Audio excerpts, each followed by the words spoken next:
Right guys, coming back at you with a new film review, and this movie seems to be on quite a lot on Film 4.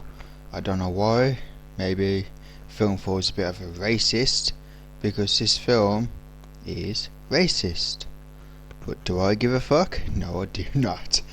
Because this is England. It's based in the 1980s, let's say. I can't remember the exact year, but it's based in the 80s, where skinheads, kind of roamed fucking England. Even though there's like a Milky character in with the gang, don't worry guys, his name is Milky. It might seem racist, but it's not. That's his name. On your far left you have Gadget. I don't know who she is. I think she's Michelle. Then you have Milky. Then you have the little dickhead. What's his name? Sean? Yeah, that's right. Then you have Lol. Then you have Woody. I can't remember his name. And the one on the far right is the fugly Smell. Her name is Michelle, and I don't know why they call her Smell, because it doesn't really make sense. But anyways, this film is made purely to show what the 80s were like. It was not far from the Falklands War, where that little dickhead's Sean, sorry, I've got to stop swearing, that Sean's father died in, and he got bullied in school for it. He was an outcast, and he joined a skinhead gang. It was going all hunky-dory until their leader came back, Gumbo, and started running things again, and he started to change a lot of things within the gang, saying that we have to follow the rules or whatever it is. Like, this is England, like we need to get rid of all the packies and the niggers, etc, etc.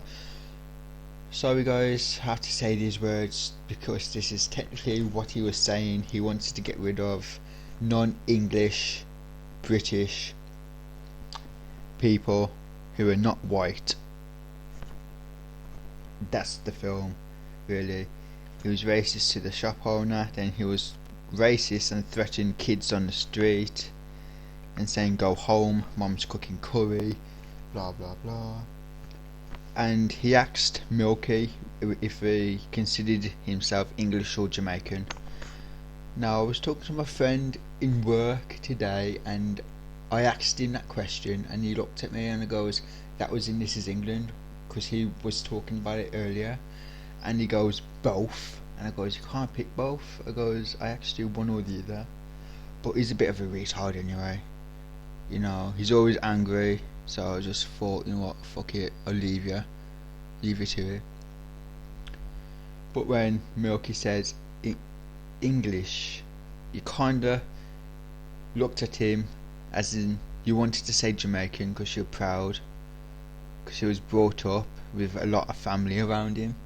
So he wanted to say Jamaican, but Gumbo with his face was like, you better say English, otherwise I'll knock you the fuck out. And he said English, and he was like, well done mate, well done. Takes a strong guy to say that. Takes a strong guy. But at the end, he started beating the shit out of him anyway, because Gumbo got a bit jealous. He was high on weed, and he beat him near to death. Gladly he didn't die. She was in the series. This is England 86 and 88 and 90, which I haven't yet watched the third episode yet. I know there's more, so I really need to watch them. So guys, technically this film is about skinheads, and in the 80s, This Is England, it's in the title. If you're fairly offended, I would say give it a pass. But if you're interested, I'd say give it a watch, because it has got a good story behind it, but you need to know the history of England for it. Yeah. So this is another review from me, and I'm going to do more and more and more because I love films and I want to share it with you guys. So this is Scream Time, and until next time, I'll catch you later. Like, comment, subscribe, thumbs up as well. Thank you. Love you all. Mwah.